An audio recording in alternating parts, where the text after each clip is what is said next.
You're in a good place now. You are listening to Perspectives with Ashley Burgess. Welcome back live to Perspectives, and I'm your host, Ashley Burgess. Tonight we're addressing the difficulty many of us have with meeting new people, and how I feel that that difficult situation is directly related to the way that we were raised. You know, I know that some of us have heard about stranger danger. I know that many of us know that in school we were taught not to talk to strangers, that talking to strangers was a bad thing. Remember, we were talked about code words and things to remember. And if that person doesn't know your code word that your parents came up with, then don't talk to them. Never take anything from a stranger. Never talk to a stranger. Never make eye contact with a stranger. And I remember growing up, going to school, and they would teach you these things. I remember it. And right before I started the show, I called up about 4 of my friends that we still see each other on a weekly basis. We grew up together. We went to elementary school together. We went to middle school together. We went to high school together. We went to separate colleges, but we still hang out today. And you know, the thing is that we all had classes that taught us to stay away from strangers. You know, I asked 2 of my friends in particular, and they told me that their parents also were big proponents of not talking to strangers and how strangers could hurt you. And you know what? I don't really remember my mom or dad really talking about that. But I do remember sometimes them telling me, you know, hey, you don't know that person, or hey, remember, you know, just to be careful. And I listened. I heard. It resonated to a point. But for the rest of it, it didn't really matter. I like to talk to anybody and everybody I saw. I'm one of those big proponents of when you walk down the street and you get eye contact from someone, you say hi. Not only do you say hi, I'll take it a step further. I ask them how they're doing. And it wasn't until the other day where I was talking to a friend of mine. We were in the elevator. We were going up to a meeting. And before we got in the elevator, I had seen someone, and I said, hey, how you doing? They're like, hey, how are you doing? I'm good. How about you? And they looked at me and they said, you know what? It's amazing how when you talk to people, they open up. And I said, why is that so amazing? They go, because most people don't. And most people just say hi, and you figured it out.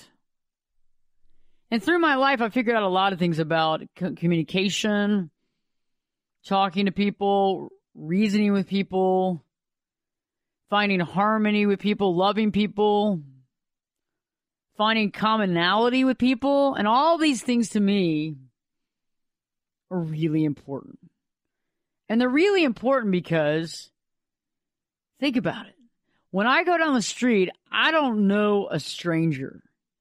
When I go to the grocery store, I don't know strangers. There are no strangers to me because I've met everybody. And if I haven't met them yet, I will meet them. Because I feel, what is the reason to keep ourselves contained in a small group of friends or a small group of acquaintances? Because they're no longer strangers. And because I want to give you a little simple tip right now. And this is something you're not going to hear anywhere else.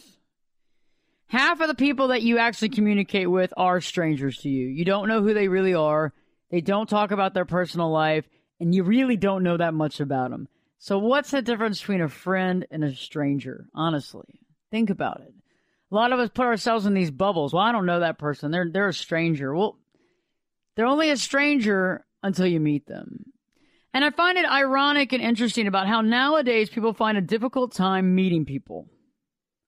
I have a lot of clients come into my office and tell me about how they can't meet someone, they can't make dates, they can't find someone. And so instead, because the world seems like such a cold place, because they can't ever meet anybody new, they go to internet dating. And I'm not getting down on internet dating. I'm not getting down on internet dating, everybody, okay? Call off the attack dogs. Okay, call off the cops. I'm not getting angry about it. But I am saying that I think that we allow ourselves to get inundated in a system that's not really relevant. I think anybody can meet anybody they want to meet. It doesn't have to be about everybody's a stranger, everybody's rude, or what have you. A lot of this is all based on our own perception.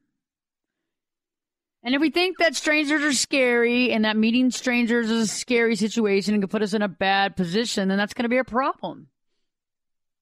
As well as if you were taught that strangers are bad or that you should never talk to strangers, you could have a double complex, a guilt/scared complex, meaning that you're going against what you're taught. And so not only do you might reap some benefits from the fact of meeting new people, but at the same time, you feel guilty about doing it. There's a lot of religions based on this. And a lot of times we have this guilt feeling where we just feel overly guilty about doing things against what we've been taught. And so tonight I really want to talk about the concept of meeting new people, about overcoming the stigma of stranger danger, and how I honestly believe that a lot of our social anxiety is based on the concept of not talking to strangers. I think that a lot of social anxiety and anxiety disorders are based on things that we were taught a long time ago. And think about it. If you were taught in school and by your family that strangers are dangerous and that you should never talk to strangers, as you grow up and you begin to talk to strangers, you might learn something, but you're going to feel guilty about doing it. On the flip side, if you've been taught this your whole life and instead of going against what you're taught, you follow it to the T, to the letter, you're going to feel like the world's a scary place because you're not going to know anybody. You're going to have this small little circle of friends, and that's it. And to me, life is too short to go through life like that. It's way too short. I like to know everybody. I have some friends, and my husband also calls me Crocodile Dundee. And I got the name Crocodile Dundee for one main reason. Okay. Years ago, Greg and I were in New York, and if a lot of my listeners know that Greg is from New York, and so we go up there to visit his family. And the first year we went up there, we weren't married yet.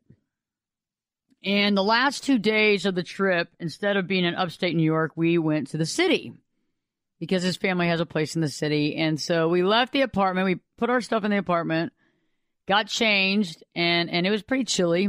It was during the Christmas holidays. And we went out into the city, and we were going to go around Lincoln Center, and we were going to walk around everywhere. I hadn't been in New York since I was a lot younger, so we were going to look at absolutely everything. And I love New York. I've been there several times, but I love the city, and I love the character, and I love the energy and the vibrations. And yeah, I like it. So we're there, and we're walking down the street, and within the first minute, I get out of the elevator into the sidewalk. Somebody makes eye contact with me. I say hi. Next thing you know, the next person, the next person, the next person, the next person, the next person. And it gets to the point where I've already said hi to 100 people, and we've only been walking for a couple of minutes. And I don't remember if you remember those movies, Crocodile Dundee, but he goes to New York at one point in time, and it's the same thing. He says hi to every single person he sees. And I do it too. I do it no matter where I am, no matter what city I am. I say hi. I actually go even further than that. And so I had some conversations starting. I had some people say hi back. I had some people look at me funny. I had some people kind of look at me and then look to the ground. I had some people kind of do a little semi-wave. I had some people just completely look me in the eyes and keep on walking. They didn't know where I'd come from. I must have been dropped from somewhere from outer space. And that's the way I live my life, though, because I do that because you never know who you're going to meet, and you never know why you're in the position. And there's a lot of people out there, a lot of authors and philosophers that talk about how important it is, to meet people and to know that there really isn't ever really a stranger. For the most part, if you think about it, everybody comes into our lives. Everybody comes into our lives for a reason. Shannon Adler said there are no coincidences in life. What people that wander in and out of your life was there for some reason, even if they caused you harm. Sometimes it doesn't make sense the short periods of time we get with certain people, or the outcomes from their choices. However, if we turn it over to God, He promises that we will see the big picture in the hereafter. Nothing is too small to be a mistake. And I find that very poetic in the nature when we talk about strangers. I don't believe there's really any stranger at all. I believe we can choose to keep people at arm's distance. I believe we can choose to keep people as a stranger, or we can choose to get to know them, or we can choose to accept the fact that maybe we're in a shell, that we're following some sort of antiquated system that we learned a long time ago that no longer serves us as adults. Tonight we'll be talking about strangers, stranger danger, as well as how to meet new people, overcoming the social anxiety, and creating a new, getting to know you. Stay tuned, because Perspectives with your host, me, Ashley Burgess, will be back in 2 shakes.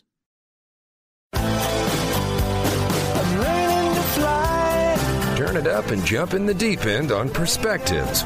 Now, here's Ashley. Welcome back live to Perspectives, and I'm your host, Ashley Burgess. Tonight we're talking about the difficult time in meeting new people, how a lot of us tend to feel that meeting new people is very hard, very difficult. A lot of us feel unsuccessful when it comes to meeting new people. And we feel unsuccessful because we don't know where to meet new people. We don't know how to find new people. We don't know where to go to meet new people. But it's funny that we overlook our normal life situations. We overlook what's happening right now, right here, right now. I mean, I meet new people on the way to the car. I meet new people at the grocery store. I meet new people taking public transportation. I meet new people in my car sometimes when I'm stopped at a light and people roll down the window and start talking. I meet people absolutely everywhere. You know what? For most women, too, let's just put it out there. For most women out there, you meet new people where you meet new women in the bathroom. Waiting in line in the bathroom. Guess what? You talk to people, right? You're no longer strangers then. I mean, when you're at a baseball game or a ball game, think about how many times you have to go to the restroom, how many times you talk to new people. What about when you're sitting next to somebody on the plane? How does that rock and roll for you? I mean, when I'm sitting next to somebody on the plane, I give them distance. I give them, I give them quiet. I give them peace. But I'll tell you, within a certain amount of time, we're talking. And some of us make a connection immediately. Some of us don't. I've even known people that have made a love connection meeting on the plane. Yep, it happens. But we have to be open and willing to understand that sometimes we will meet people in the most interesting of situations. But is it really that interesting? Think about it. Okay, so the other day I'm on a flight, and I sit down, and the lady was already sitting down that was in the window seat. I had the aisle. It was just a two-seater. Left side was three seats each. Right was 2 seats. And I sat down, and we started talking. She had a bag of chips. I don't normally eat chips, but when I eat chips, I eat these kind of chips. I don't normally drink beer, but when I drink beer, I drink Dos Equis. I normally don't eat chips, but when I eat chips, I eat these particular chips. And they're really good. And we started talking about these chips. She had a bag of them. And that led into another conversation about health and all this stuff. And that led into another conversation about where she lived and where I lived and all that good stuff. And then she looked at me in the middle and kind of goes, in the middle of the flight, and goes, you know what? She goes, I think it's interesting how I picked to sit in the seat. And I go, explain. So she told me that she had made the flight arrangements over a month prior to the flight.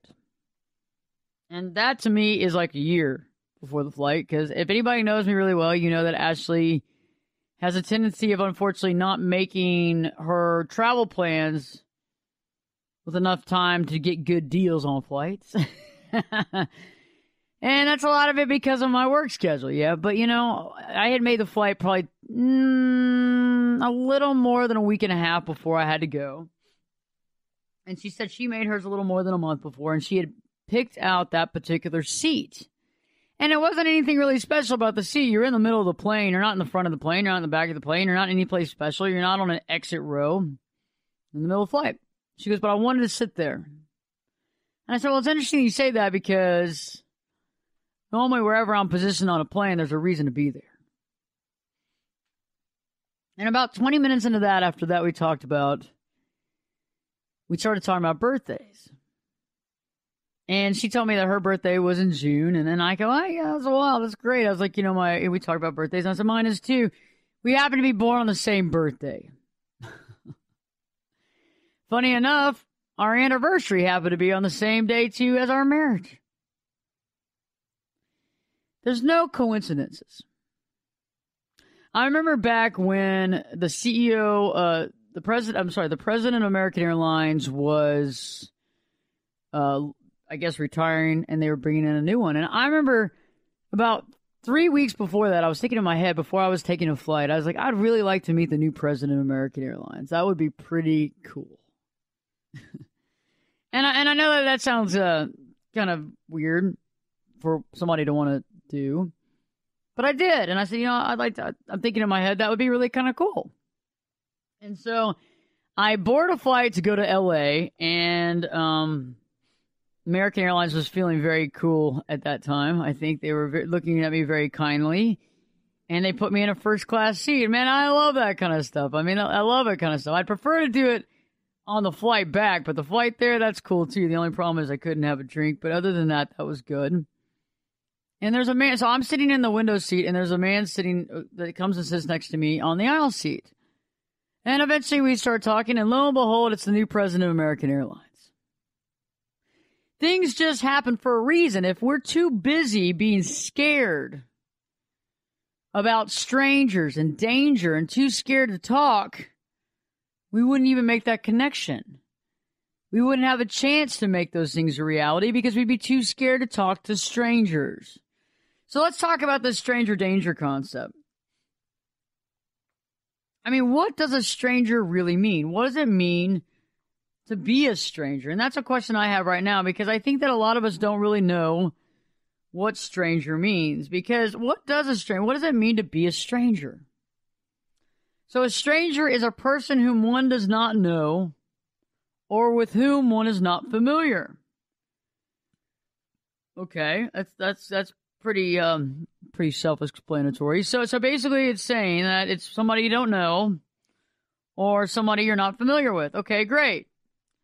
So are they just supposed to stay somebody you don't know? Are they supposed to stay somebody that you're not that familiar with? Or are they allowed to come into your life into good graces?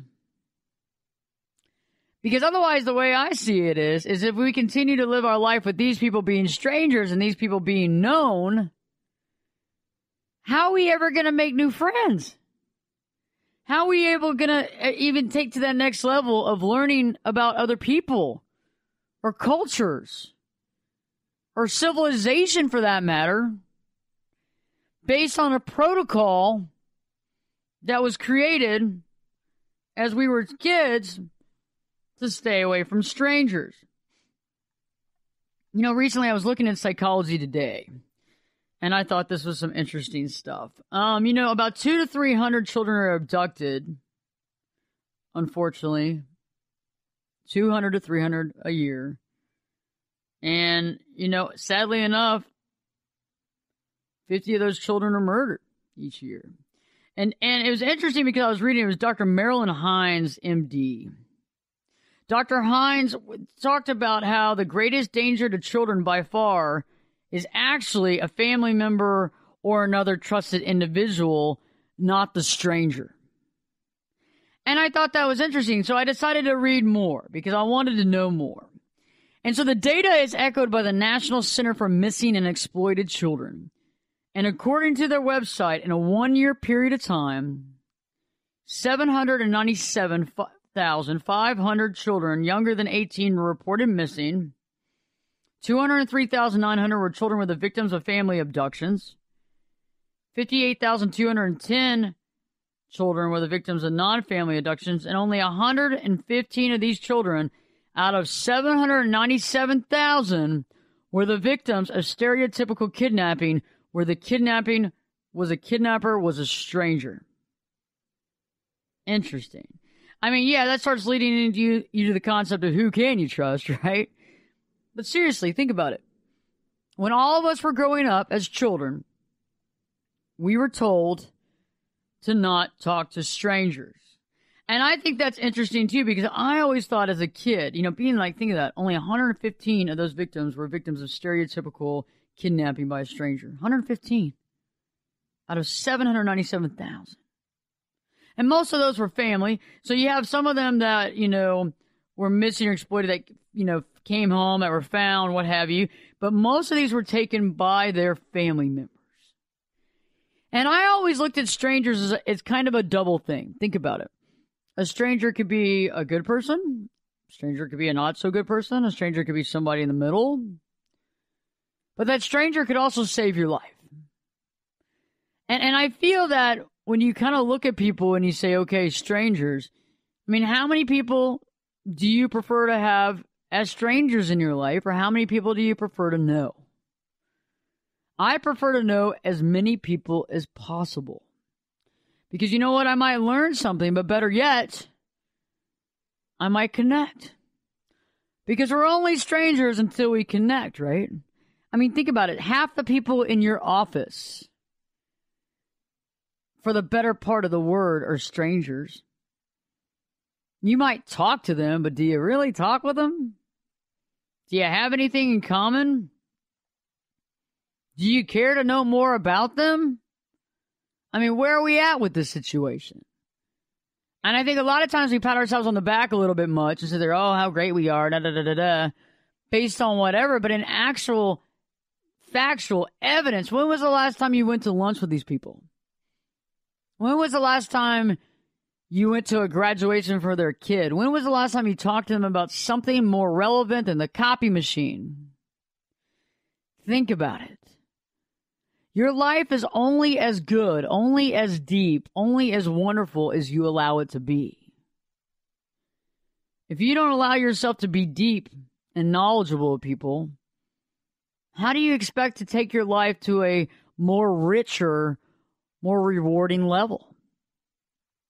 My life is rich in the fact that I know people, and the fact that I can walk out of my office and know 20 people, and the fact that I can go to the grocery store and nobody's a stranger, and the fact that I can almost walk into everywhere in the whole world.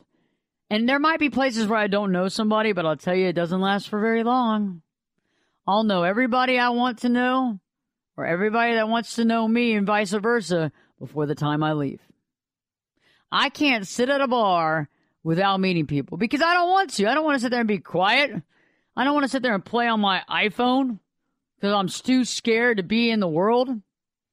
I don't like that kind of life. That's not what I want to do. I want to live, I want to love, and I want to learn. Stay tuned when we return to me talking more about stranger danger as well as the anxiety produced in society when we go outside of that and either try to make new friends or try to avoid it. Stay tuned because Perspectives with your host, me, Ashley Burgess, will be back this time in 2 shakes.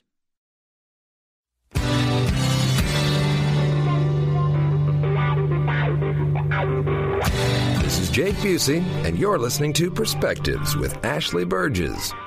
Welcome back live to Perspectives, and I'm your host, Ashley Burgess. Tonight we've been talking about stranger danger. We've been talking about how we have a difficulty of meeting new people. And I always have clients that come in the door. I know that's an always or never comment, but you know what? About 85% of the time, clients of mine are upset because they can't meet new people. They don't know where to meet people. They don't know where to meet somebody to go out on a date with. And so they end up following the constructs of the concept of the online dating pool. They do internet dating sites. And a lot of times, people prefer that because of the barrier. They're not having to deal face-to-face with people. They feel it's easier. But wouldn't it be more natural to just meet people? And I feel that we have disrupted the natural progression of life because for the most part, some of us are too scared to look up from the iPhone or the Samsung Galaxy and actually have a conversation with somebody that we don't know. I mean, to me, I think it's utterly refreshing to meet new people. I love it. I love meeting new people. I think it's wonderful. I love it. It's something I really like to do. And if that was taken away from me, I would feel like I was stuck. I mean, because I feel that the more people you know, the more interesting conversations you have, the more knowledge you get, the more enlightened you become. Isn't that true? If you never read another book and you never learn anything new, are you telling me that you're going to get smarter? Not likely. And I think that because of our upbringing with stranger danger, don't take things from strangers, don't talk to strangers, yada, yada, yada, all that fear-based stuff. I mean, even the Bernstein Bears got in on this fear-based stuff. Come on now. Seriously. And all this fear-based material about how we have to watch them and take care of our own childhood because we could get taken, get snatched. And I know there's some kids out there that do get taken. And they get kidnapped. And it's an awful state of affairs. However, do we live our life in fear? Constant fear. Over 200. Think about that. 200? That's practically 2 in each state. You know how many millions and millions of people are in each state? Come on. I would rather take the risk of meeting people that I can better my life with, that I can understand, that I can actually have a good conversation with, that, you know what, I might learn something from, good, bad, or indifferent, than not. And, you know, I think that a lot of this anxiety that we have, social anxiety, begins from the concept of the childhood and the sheltered child and the stranger danger and being afraid of putting yourself out there. You know, because I think that a lot of it was taught by our family, taught by the school system, all that good stuff, the PSAs. But let's just take it to the next level. Let's say, okay, we took all the stranger danger stuff in. We went through all that. We understand it. Even then, we still went outside of ourselves and decided that we would meet new people. We put ourselves out there. We put ourselves out there and we got shot down. I think that a lot of people are probably have their hands waved right now because you've been through the same process where you put yourself out there and you got shot down. Especially when you were a kid, that really sucked. Like, I mean, some of us had to go through therapy for it. Some of us were ridiculed for it. Some of us were bullied. And I think that because of that, it's hard for some people to put themselves back out there again. And, you know, if I would have, like, shut myself down based on a few kids making fun of me, I definitely wouldn't be where I am right now. I mean, I'm not going to let those little idiot children, and, you know, a lot of us were all idiot children at one time, but those particular punk idiot children, I'm not going to allow them to destroy a life that I can have. And I think some of us need to put in perspective the situation we're living right now. Are you living the life for you? Are you living the life that you're happy with? And you have to sit there and look at yourself and see how you feel. I recently had a client come in, and he told me that he felt raw. He told me that he felt naked, and then he felt completely exposed.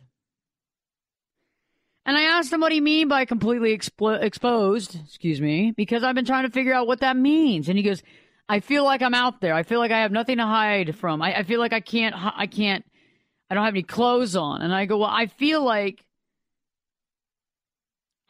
we're supposed to be raw. And not like a raw nerve.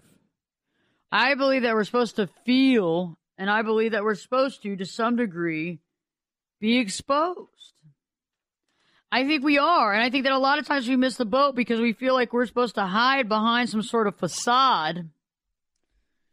You know, we're supposed to hide behind our clothing hide behind our persona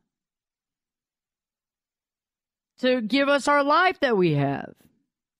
And a friend of mine that works with me made a really good example the other day, and I want to use this right now because when they said it to me, I was like, that is a really good example of how to define the difference between being open and not realizing the need to be open. He talked about the concept of walking around barefoot. Think about it. When you walk around every day, all day in shoes and socks and jeans and all that stuff going on, you don't feel the road. I mean, there might be some shoes that you have that you know, oh my gosh, you don't feel underneath your feet. You don't feel any of that. And so think about the first time that you go barefoot in a long period of time. It can hurt. You can walk on a pebble. You can walk on a branch. You can walk on some loose asphalt. Think about it. It can hurt. And you might go, ow, that hurt. But over time, the more you walk barefoot, the more you get used to it. The more you understand it. The more it's real. The more it's not anymore, I hurt. You like it. You get used to it. It's normal. Yeah, you might get a rock sometime, might hurt a little bit, but you know what? That's life. It's the same that's the same concept of being open or being closed off. If you're open all the time and you're a genuine person, you're open and you are naked, you might say. Sure, there are some times that you might meet some people that you wish you hadn't met. Sure, you might find yourself in situations that aren't the best, but you know what? 8 out of 10 times, you're in a good place. You put yourself out there, you get to learn about other people, you get to learn about yourself. And that's the big thing, right? And just like going barefoot, there's sometimes that you might step on that rock and it might hurt. It might hurt. Sometimes you might even step on a piece of glass. That can hurt too. It might cut into the skin or it might not. You might get lucky. But most of the time, you're walking on a good quality terrain. And that's what life's about. About being open, allowing opportunity. And I think few of us realize the concept that when we do talk to, quote, strangers, we actually allow more of opportunity to be shed into our life. I have some really close friends that I love, and I love them forever. But one of the things they say is that you always have so many friends. You don't know a stranger. And I go, no, I don't. And they go, and you always have so much going on in your life. And I go, yeah, I do. And why I do is because I don't know a stranger. If I kept everybody at arm's length, away from me at all times, deriving some sort of safety from the fact that I'm not speaking to anybody, with my head down in the smartphone everywhere I go, I can't tell you how much countless stuff I would miss out on. I can't tell you how much countless stuff you're missing out on right now. I mean, when I'm on the phone, I try to get off the phone as fast as I can in public because I know that if I'm on the phone, I'm missing out on meeting somebody or I'm missing out on an experience, but one thing or another, I'm missing out. And that goes across the board for everybody. The more you stay wrapped up in your own world, away from other people, the more you will stay away from the truth of your life. Perspective and the quality, authentic perspective is based on the fact that you get to learn about other people, others' culture, nature, human consciousness, reason why people do things, the reason for the earth, your connectivity to the earth and the sun, your connectivity to everybody around you. Come on.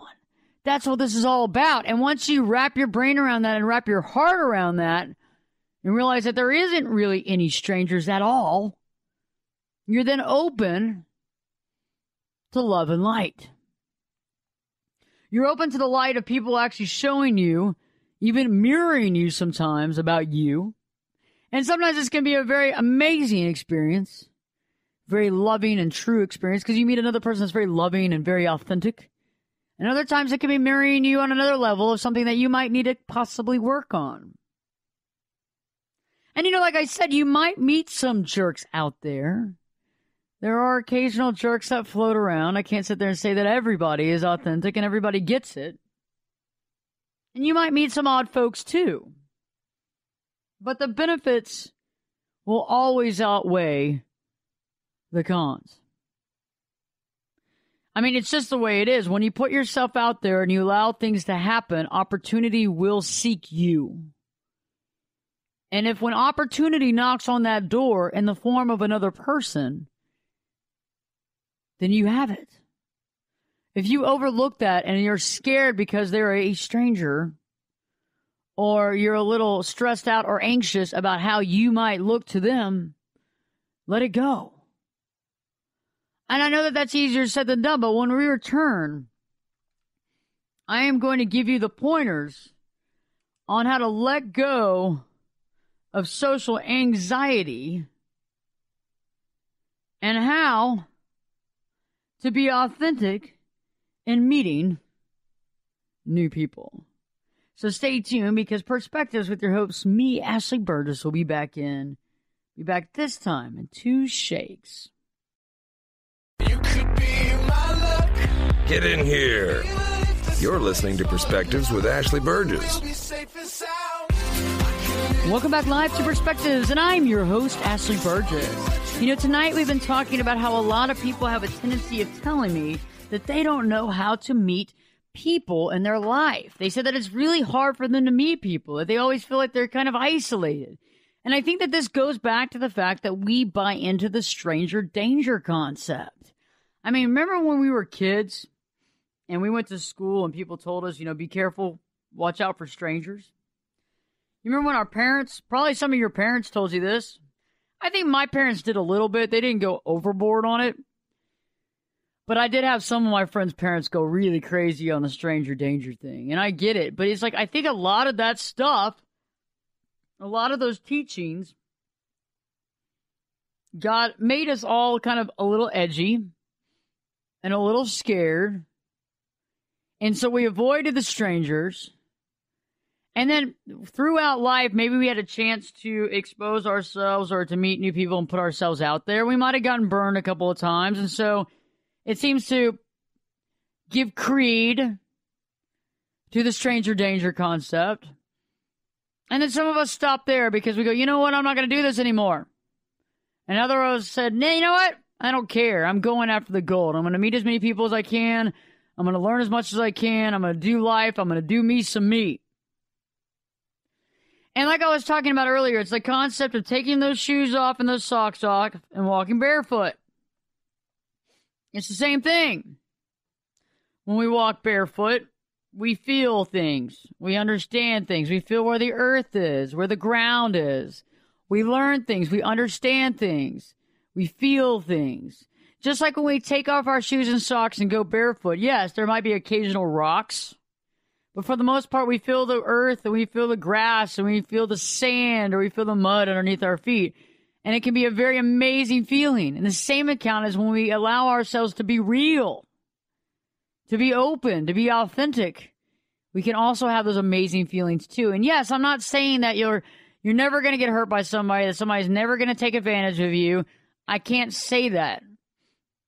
I can't say that. But what I can say is the more you put yourself out there, the more wise you become, the more joy you have in life, the more opportunity you get, the more opportunity you offer to other people. It's not all about us. It's about helping others as well.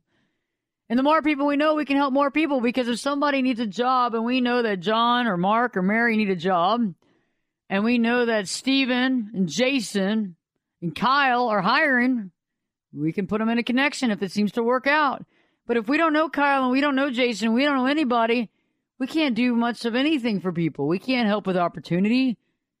We're not an intro-making person. We're not there to help people find themselves. We're not there to help other people live. We're not even there to help our own selves with our opportunity. Instead, we're stuck in a rut. And I know that social anxiety is a direct correlation because when we were kids, we were taught not to talk to strangers. And when we did, we kind of felt guilty. So how do we let go of social anxiety? And I think the first thing we have to do is to align our values. Yes, when we were young, we were told not to talk to strangers. And because we've probably broken that promise, we felt guilty about it. And we don't realize that that guilt goes all the way back to our childhood. And so at some point, we have to change our values and say that it is okay to talk to strangers, that there's really no stranger, really. There's only people we don't know that well. And once we align ourselves with that knowledge base and that verbal and value agreement and mental agreement, we can then move on. You know, the second thing we can do to let go of social anxiety and to be authentic when we're meeting new people is to jump in. We got to just take the jump. You got to take the leap of faith, and you just got to do it. It's like ripping a Band-Aid off. You got to do it. The more we wait, the scared we get. I mean, there are certain situations where I've needed to meet somebody or do something that I was so scared because I waited so long that I couldn't make the connection. And so I don't want to find you in that situation where you feel like you are unable to move or to make an opportunity happen. So the first thing you want to do is just jump in. Don't worry about it. You know, and the way that you can start by talking to strangers is, hey, how you doing? It's real easy. It's not a really deep question, not issues, not deep issues. And they're normally going to respond back to you. And if they don't, they don't. But for the most part, people are going to talk. Because people like to talk. So a little background about the human condition is that we as humans like to talk. We as humans like to discuss things. We like to put things out there in the forefront. And we like to discuss issues. We like to talk about how we feel. We like to learn about others. And we like to see if other people feel the same way as we do. So first off, jump in. After we've aligned our values and realized that it's okay to talk to people we don't know yet, we then jump in and just start doing it. It's like immersion therapy. The best way to learn Spanish is to go to Spain, right? It's not to sit here and listen to some tapes and get scared about talking in Spanish because we might not do it right. You'll never speak Spanish. If you're worried about not speaking Spanish right, okay, then you'll never speak it. If you're stuck listening to tapes, too scared to go in public and to speak in Spanish.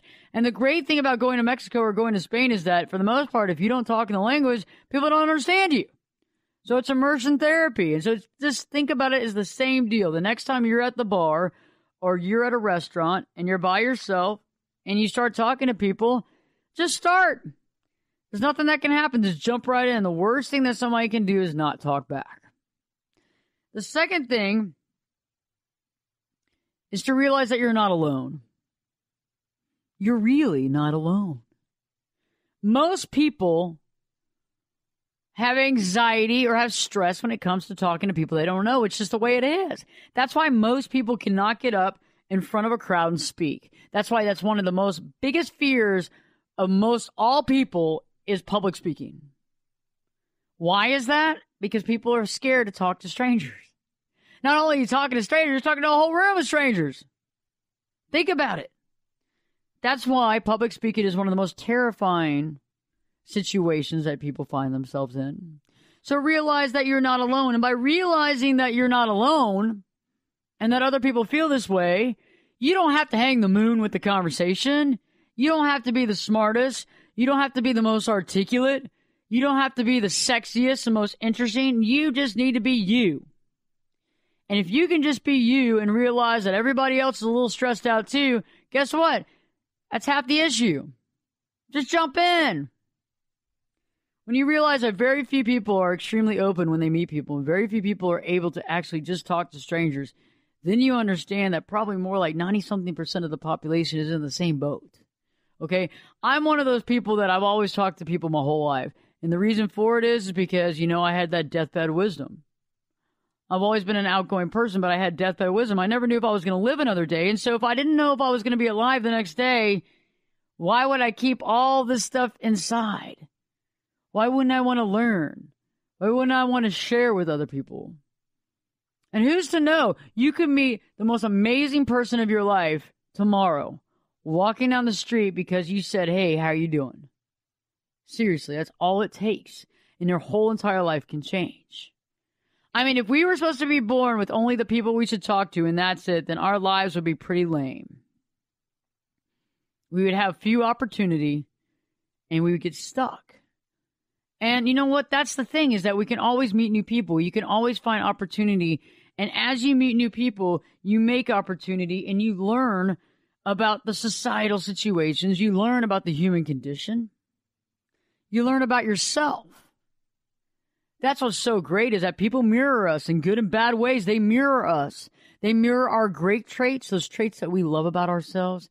And they mirror those traits that sometimes we go, man, golly. But it's okay because we learn about ourselves. And the more we learn about ourselves, the more authentic we can be.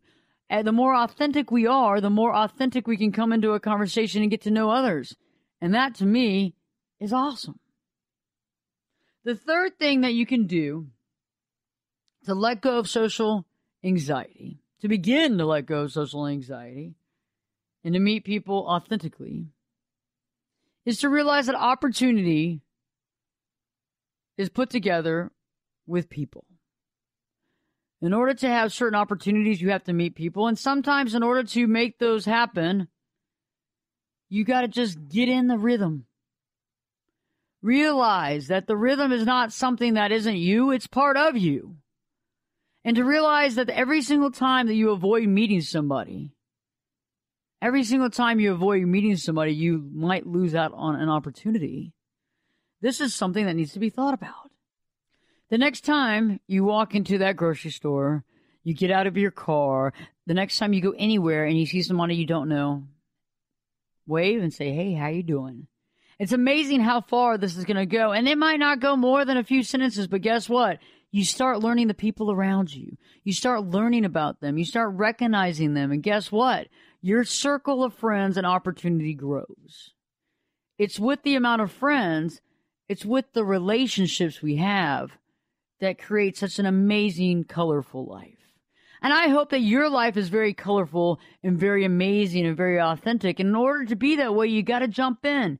You got to let go of the previous stranger danger thought process. You got to let go of the guilt that you're holding about breaking those bonds. And then you have to jump in, realize you're not alone, and understand that opportunity awaits.